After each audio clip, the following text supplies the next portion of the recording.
Sir ഇവിടെ Covid കാലത്ത് ഇപ്പോൾ വൈറ്റൽ രജിസ്ട്രേഷൻ സർവേ റിപ്പോർട്ട് പുറത്തു വന്നു sir. Vital registration survey report പുറത്തു വന്നപ്പോൾ എന്താ കണ്ടത്?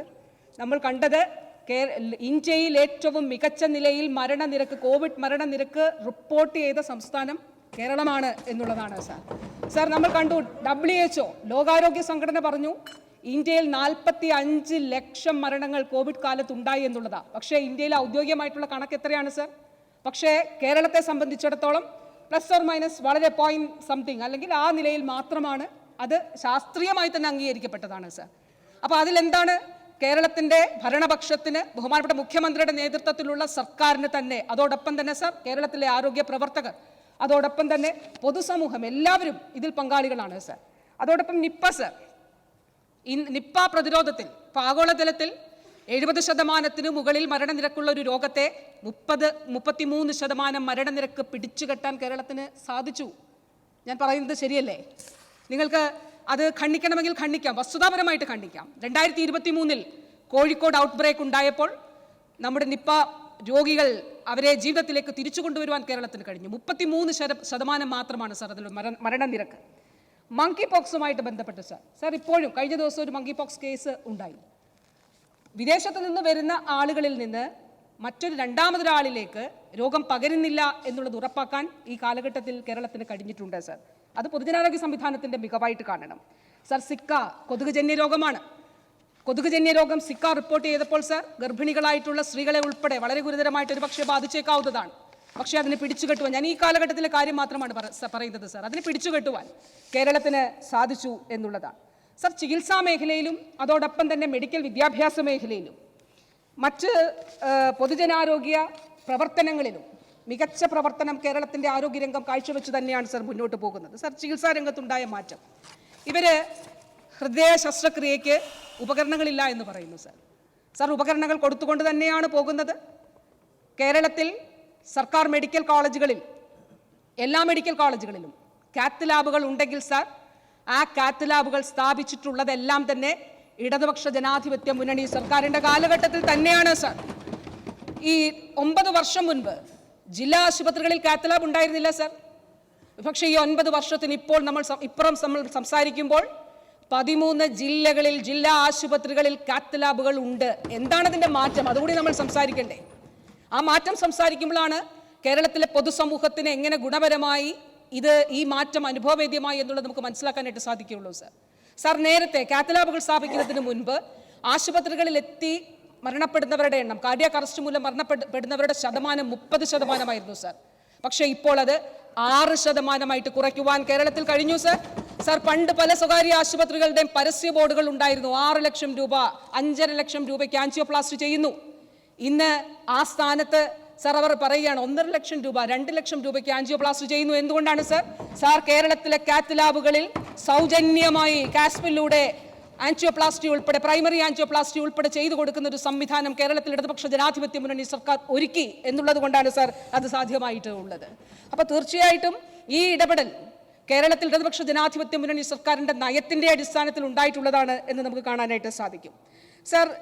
മെഡിക്കൽ വിദ്യാഭ്യാസം, ചികിത്സയുമായിട്ട് ബന്ധപ്പെട്ട് സാർ ക്യാൻസർ ട്രീറ്റ്മെൻറ്റുമായിട്ട് ബന്ധപ്പെട്ട് RCC, MCC ഉൾപ്പെടെയുള്ള സ്ഥാപനങ്ങൾ കൂടാതെ മെഡിക്കൽ കോളേജുകൾ, അതുകൂടാതെ 28 ജില്ലാ ആശുപത്രികൾ, ഇവിടെ മികച്ച ചികിത്സാ സംവിധാനങ്ങൾ. മെഡിക്കൽ കോളേജുകളിൽ ലിനാക് മെഷീൻ ഉണ്ടായിരുന്നില്ല സാർ UDFൻ്റെ കാലഘട്ടത്തിൽ, അത് LDFൻ്റെ കാലഘട്ടത്തിൽ തന്നെയാണ് ഉണ്ടായിട്ടുള്ളത് സാർ. എൻ്റെ മുന്നിൽ ഉള്ളത് ഒരു പത്രത്തിൻ്റെ കട്ടിങ്ങാണ് സാർ. ഈ പത്രത്തിൻ്റെ കട്ടിങ്ങിൽ പറയുന്നത്, രൂക്ഷ വിമർശനവുമായി മനുഷ്യാവകാശ കമ്മീഷൻ, കൊച്ചി ക്യാൻസർ സെന്റർ ജലരേഖയായി, കമ്മീഷൻ ഉത്തരവ് ചീഫ് സെക്രട്ടറി തള്ളി, ക്യാൻസർ സെന്റർ അട്ടിമറിക്കുന്ന സംസ്ഥാന സർക്കാരിനെതിരെ കടുത്ത വിമർശനവുമായി മനുഷ്യാവകാശ കമ്മീഷൻ. ജസ്റ്റിസ് JB കോശിയാണ് സാർ ഇന്നത്തെ കമ്മീഷൻ.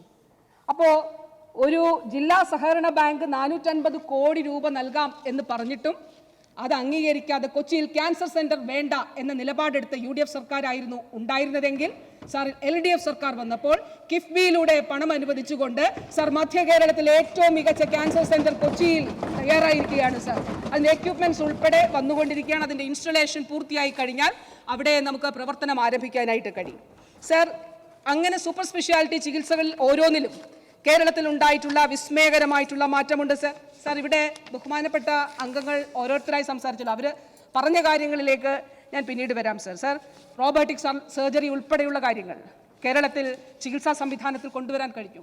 കാർട്ടിസെൽ തെറാപ്പി സർ, ബഹുമാനപ്പെട്ട ചെയർ, അങ്ങയുടെ മണ്ഡലത്തിലുള്ള മലബാർ ക്യാൻസർ സെന്റർ ഇന്ത്യയിൽ വളരെ കുറച്ച് ആശുപത്രികൾ മാത്രമേ ഉള്ളൂ, ഒരു സർക്കാർ ആശുപത്രിയിലുമില്ല സർ. അതായത് രോഗമില്ലാത്ത കോശങ്ങളെ ഉപയോഗിച്ചുകൊണ്ട് രോഗമുള്ള കോശങ്ങളെ, ക്യാൻസർ കോശങ്ങളെ ട്രീറ്റ് ചെയ്യുന്ന രീതിയാണ് സർ കാർട്ടിസെൽ തെറാപ്പി. 50 ലക്ഷം 60 ലക്ഷം 70 ലക്ഷം രൂപ പുറത്താകുന്ന ആ ചികിത്സ മലബാർ ക്യാൻസർ സെന്ററിൽ ഇപ്പോൾ തൊട്ടടുത്ത് തന്നെ RCCയും വികസിപ്പിക്കുകയാണ് സർ. മലബാർ ക്യാൻസർ സെന്ററിൽ അവിടെ വളരെ വിജയകരമായി ചെയ്യുന്നു സർ. ഇതാണ് കേരളത്തിലെ ആരോഗ്യരംഗത്തുണ്ടായിട്ടുള്ള മാറ്റം. ഇതിൽ ബേജാറായിട്ട് കാര്യമില്ല സർ, ഇതിൽ ബേജാറായിട്ട് ഒരു കാര്യവുമില്ല സർ. ഇങ്ങനെ കരൾ മാറ്റിവെക്കൽ ശസ്ത്രക്രിയ സർ, UDFന്റെ കാലത്ത് തിരുവനന്തപുരം മെഡിക്കൽ കോളേജിൽ കരൾ മാറ്റിവെക്കൽ ശസ്ത്രക്രിയ നടത്തി.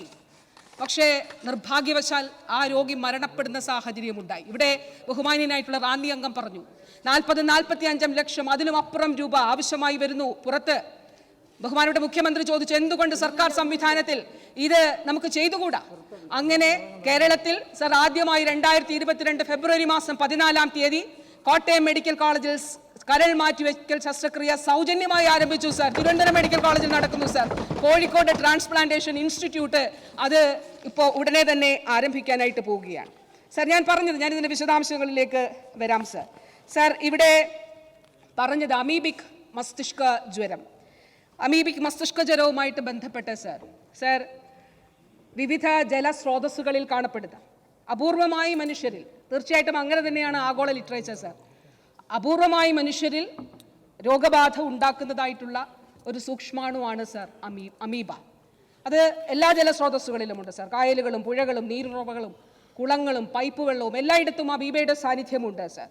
സർ, പ്രത്യേകിച്ച് ഈ അമീബ പല വിഭാഗങ്ങളുണ്ട് സർ. 2 രീതിയിലാണ്. ഒന്ന് പ്രൈമറി അമീബിക് മെനഞ്ചോ എൻകഫലൈറ്റിസ് എന്നുള്ളതാണ്, PAM എന്നറിയപ്പെടുന്നത് സർ. അതിൻ്റെ കാരണഹേതു നെഗ്ലേറിയാണ് സർ. നെഗ്ലേറിയ ഫൗളറി എന്ന അമീബയാണ് സർ. ആഗോളതലത്തിൽ അതിൻ്റെ മരണനിരക്ക് 98% മുകളിലാണ് സർ. സർ, രണ്ടാമത്തെ വിഭാഗമാണ് അത് ഗ്രാനുലോമസ് അമീബിക് മെനഞ്ചോ എൻകഫലൈറ്റിസ്.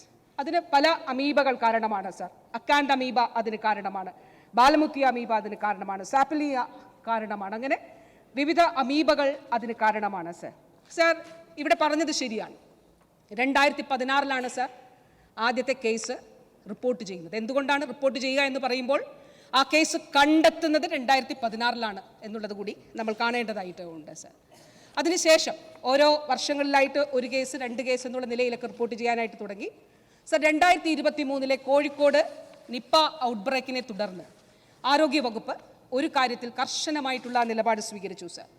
സർ, ഇന്ത്യയിൽ തന്നെ മസ്തിഷ്ക ജ്വരങ്ങൾ മൂലമുള്ള മരണങ്ങൾ ധാരാളമായി സംഭവിക്കുന്നുണ്ട് സർ. ആഗോളതലത്തിൽ 45 മുതൽ 50% മസ്തിഷ്ക ജ്വരങ്ങളുടെ കാരണം മാത്രമേ കണ്ടെത്തിയിട്ടുള്ളൂ. ഇന്ത്യയിൽ പഠനങ്ങൾ സൂചിപ്പിക്കുന്നത് 25 മുതൽ 30% മസ്തിഷ്ക ജ്വരങ്ങളുടെ കാരണം മാത്രമേ കണ്ടെത്തുന്നുള്ളൂ എന്നുള്ളതാണ്. ഇത് സ്റ്റഡിയുടെ അടിസ്ഥാനത്തിലാണ് സാർ. എയിംസ് ഉൾപ്പെടെ നടത്തിയ പഠനത്തിന്റെ അടിസ്ഥാനത്തിലുള്ള വസ്തുതകളാണ് സാർ ഞാൻ പറയുന്നത്. അതായത് 70% മസ്തിഷ്ക ജ്വരങ്ങളും എന്തുകൊണ്ട് എന്നുള്ളത് നമ്മുടെ രാജ്യത്ത് കണ്ടെത്തുന്നില്ല. ഈ പശ്ചാത്തലത്തിൽ കൂടിയാണ് 2023 നിപ്പ ഔട്ട്ബ്രേക്ക് കോഴിക്കോട് ഉണ്ടായപ്പോൾ നമ്മൾ ഒരു കാര്യം തീരുമാനിച്ചു. അതായത് മസ്തിഷ്ക ജ്വരങ്ങൾ ഉണ്ടാകുമ്പോൾ അത് കൃത്യമായി റിപ്പോർട്ട് ചെയ്യണം. ഇപ്പോൾ പല മാധ്യമങ്ങളിലും വന്ന വാർത്തകളൊക്കെ എല്ലാവരുടെയും ശ്രദ്ധയിലുണ്ടാകുമല്ലോ. മസ്തിഷ്ക ജ്വരങ്ങൾ ധാരാളമായിട്ടുണ്ടാകുന്നു, മരണങ്ങൾ ഉണ്ടാകുന്നു. ഒരു കാലത്ത് അങ്ങനെ ഉണ്ടായിരുന്നു സാർ. പക്ഷേ അന്നു മുതൽ ഇത് റിപ്പോർട്ട് ചെയ്യണമെന്നും ഇതിൻ്റെ കാരണം എന്താണ് എന്നുള്ളത് കണ്ടെത്തണമെന്നുള്ള കർശനമായിട്ടുള്ള ഒരു വ്യവസ്ഥ മുന്നോട്ട് വെച്ചു സാർ.